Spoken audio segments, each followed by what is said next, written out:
belong to yourself, be a friend to yourself, create a safe space inside of yourself where you can fully and wholly accept yourself in whatever form that may come. Welcome to Platform Z, or Z, whichever you prefer. Join me, Noah Lennon, as I speak with my generation about a range of topics and themes in the present day.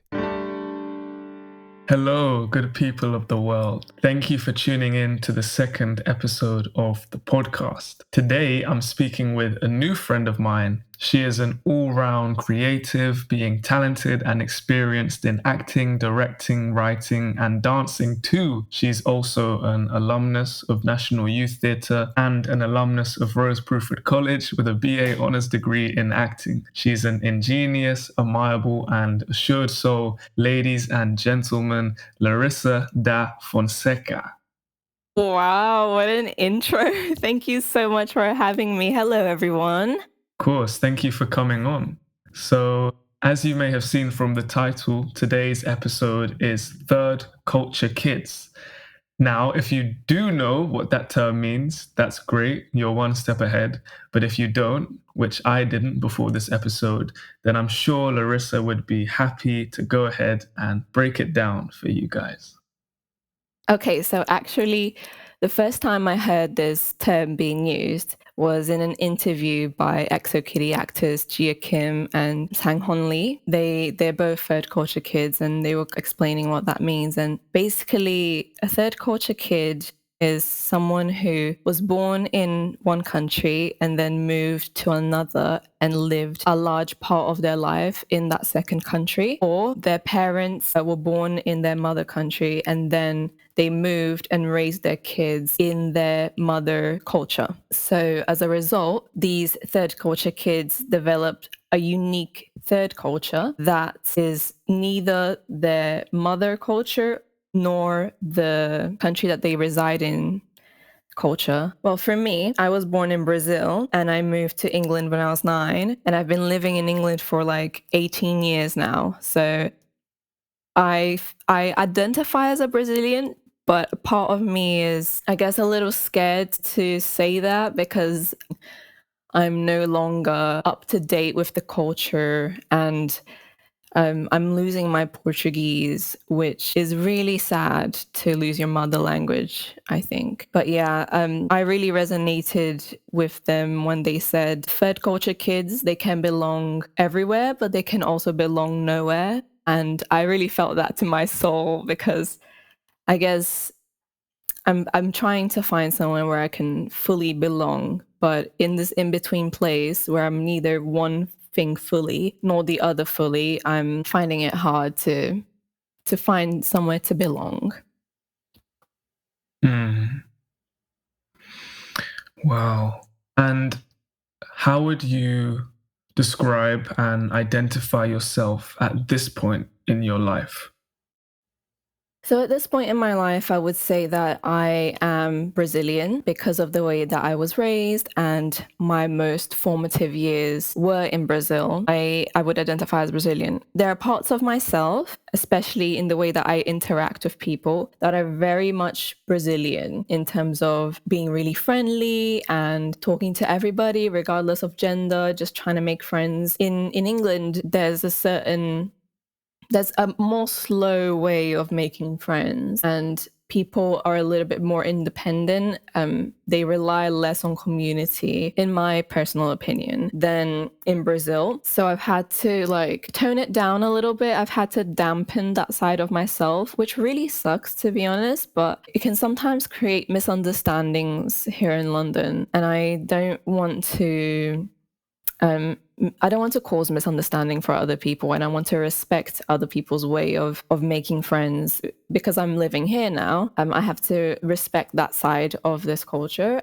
So dampen a little bit that part of myself. This is a self-promotional break. Yeah, I did just do that. Please don't hate me. It's my podcast, okay? On the 26th of September, I'll be performing at the Spice of Life, which is an esteemed music venue in Soho, London, where names like Bob Dylan, the Sex Pistols, and Paul Simon have played, along with many more big names. It's going to be an R&B soul night with some other wonderful acts. Doors open at 7 p.m. and I'll be closing out the night from 10:30 to 11 p.m. The last time I did my own live show with an audience was in April 2024 at Peckham Audio. So it's been a while. I'm really excited to hopefully see all of your beautiful faces again and feel your energy. I've also got 2 new projects coming out this week and next, so there'll be new songs to listen to and enjoy. Plus, it's my 21st birthday on the 21st. Whoa! How cool is that? So, if you wanted to get me anything, a ticket for the show would make do. No, but I really would appreciate your support. Please bring yourself, bring a friend, bring whoever you like, and let's have an amazing night. The ticket link is in the description below. Okay, I'll stop talking now. Enjoy the rest of the episode. Bye.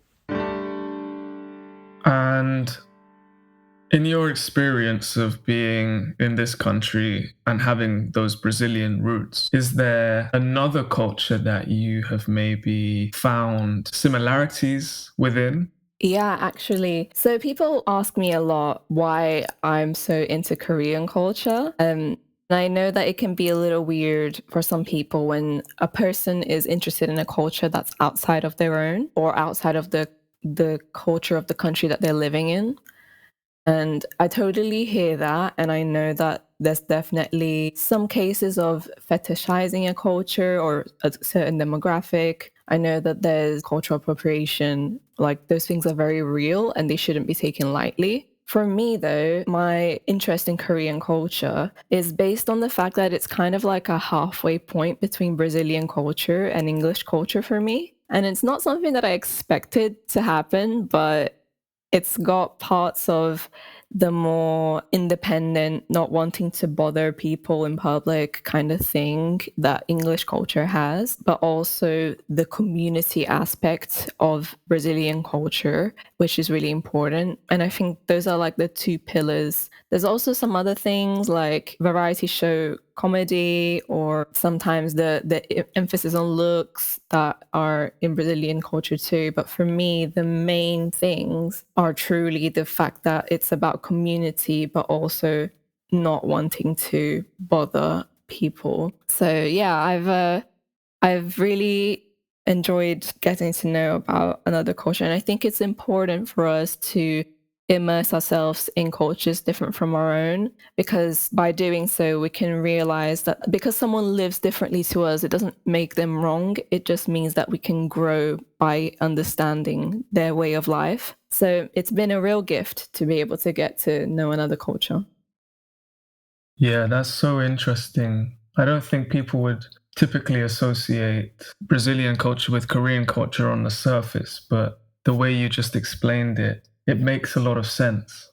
And I'm so happy that you have found that bridge there. It's really special. Thank you. Yeah. I'm really eternally grateful for having found a place that, even though I'm not Korean, I feel a sense of familiarity to it. And I wouldn't say that I like necessarily belong in Korean culture, but it has given me a sense of peace within myself that I think is necessary as a human being to have. So I'm really grateful to have found this. You speak on belonging there. What would your message be to other third culture kids who may feel they're lacking that sense of belonging? Well, first of all, know that you're not alone in feeling this. Once I found out about this term and I spoke to other people around me, I realized there's actually a lot of people who feel like this. And I wish we would all just kind of open up to each other and talk about it, because then I guess we wouldn't feel so alone in it. For me, I think that what's really helped and what I would say to people is find a sense of belonging within yourself, like belong to yourself, be a friend to yourself, create a safe space inside of yourself where you can fully and wholly accept yourself in whatever form that may come. Understand that you don't have to fit into a clean box. Humans are complex beings, and I think that sometimes we try to simplify the way we are so that we can more easily understand the world. But actually, sometimes in trying to simplify it, we neglect the people who don't fit clearly into a box. And yeah, know that there are so many other people like you. And maybe, if you can't belong to one of the clean cut boxes, you can belong with the people who don't fit in as well. So yeah, you are deserving of love and care and kindness no matter where you belong. And you deserve a home to feel safe into, wherever that is. That's beautiful. So well said. I mean, you spoke on boxes there and being put into a box. In terms of appearance, how do you feel about your appearance now and maybe how it's changed and how people place you into a box because of the way you look? I think that's like a really common thing here in London. I think it's common everywhere in the world, to be honest. I don't know if you've ever heard this question. People say where are you from? And then they're like, yeah, but where are you really from? And I'm like, come on. And people usually base that, they assume a lot about you just based on what you look like. So for me, I have white skin, right? And in Brazil, I would be called a white Brazilian. But Brazilians are inherently mixed. And in Europe, I'm in this in-between space where I'm like, am I white? Am I POC? What am I here? Because I'm not European white, but I look white, but I'm also Latina and I've got a different culture. For me, a huge part of accepting who I am and belonging to myself was my hair journey. So I have really curly hair naturally. And for years, I tried to straighten it. Every day I would straighten my hair. And it started in Brazil. So I straightened my hair for ages and ages and ages. And then one day I was sitting with somebody and they said to me, if I look at you, you could pass off as English, but, your lips are a bit too big and your curly hair pops through even though you try to straighten it. And I was like, for me, it was just a moment of why am I trying so hard to fit into a place that's never going to accept me fully? No matter how much I try to adapt into this, I will never fully be this. And I was like, okay, you know what? Maybe I'm just going to try and embrace who I am naturally and not fit into a clean cut box, have white skin, but really curly hair and big lips and, whatever else. So I started doing that. And actually, my mom has curly hair, and I didn't know that because she straightened it every day for my life. I didn't know that. I only found that out a couple of months ago. And it made me think, how much do we try to hide, or do we try to adapt into something so that we can fit into a certain way of being or a certain place? But I think the truest way to belong to oneself is to truly appear as you are and be as you are, and let the spaces around you either accept you or not. Because at the end of the day, if you accept yourself, if you belong to yourself, you're always going to have a place to come back to. Yeah, such a powerful message. Belonging to yourself is everything. No one fits in one box. We're all so unique and complex, and no one is ever just how they appear. I think we need to be more open and even more accepting of everyone, regardless of where they're potentially from, and don't just place a stereotype on someone because they're from a certain place or because you think they're from a certain place. We're all extremely complex, and there's so much going on that categorization is never the answer. And I know that it comes from the fact that people want to protect themselves, their group. I know that it comes from a good place, but sometimes in trying to protect ourselves, we can end up segregating all of the different groups. Then it's what do we do? Because if we don't mix with each other, we create such a huge gap that we don't know what the other way of life is. And then that's when fears can start to grow from unknown. But I think once we immerse ourselves maybe in other cultures and other ways of life, if we are more open to seeing how different people live and understand that no matter what demographic someone comes from, every single person is different and will have different ways of life. If we can just be open about it like that, I think there's so much we can learn from each other. And when we learn from each other instead of letting fear grow from the unknown, then I think we can realize there's so many more similarities than there are differences. And I think, yeah, that would be a great thing. That's a perfect way to end and move on to the quickfire questions. Cool. So the Platform Z quickfire questions. Are you ready, Larissa? I am ready. Let's go. What was the most recent thing that inspired you? So the most recent thing that inspired me, okay, I've got two answers for this. First of all, Sinners. I really love that film. They invented a new way of filming, you know. It was a story I hadn't heard before, I hadn't seen before. And I could really relate to like Haley Steinfeld's character because she's not clearly fitting into any box. And then also actually this morning, as I was eating my breakfast, I was watching this Chinese series, just the first episode, called Kill Me, Love Me. And it was really like well filmed and edited. And it reminded me once again how the editing process is important in storytelling too. And I was, very inspired. Different cultures tell stories differently, and storytelling is like the oldest thing in the world. Every single generation from like the cavemen, like we've been telling stories for a long time. And it's a human thing, and it's really cool to see how it differs from culture to culture. So yeah, that's why I really love watching stuff from different places on Earth. Definitely. What is your goal for this month?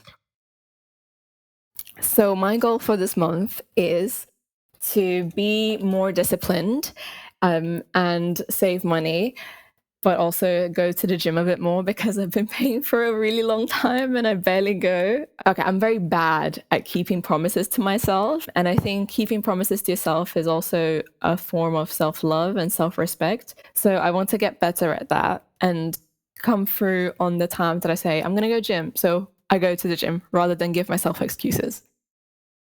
Yeah, love that. I love that. What's one bad habit that you need to get rid of?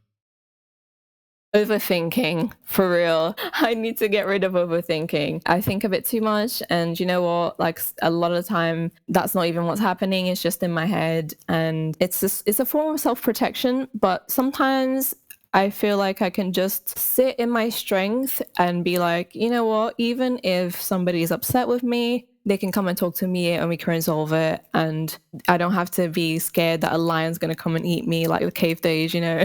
So, yeah. Great. What does joy look like to you? So I watched this series called Summer Strike. It's a Korean series. It's on Netflix. And it redefined what joy means for me. So in the end, no spoilers, but she says like, happiness is sufficiency. And so for me, what that means is okay and above is good enough. Every day doesn't have to be amazing, and crazy, amazing things don't have to happen every day. As long as I'm okay and satisfied with the day, that's good enough for me, and that's joy for me. Amazing. I'm going to take that on. Okay and above. It's so true. It's so true. When have you felt the most love?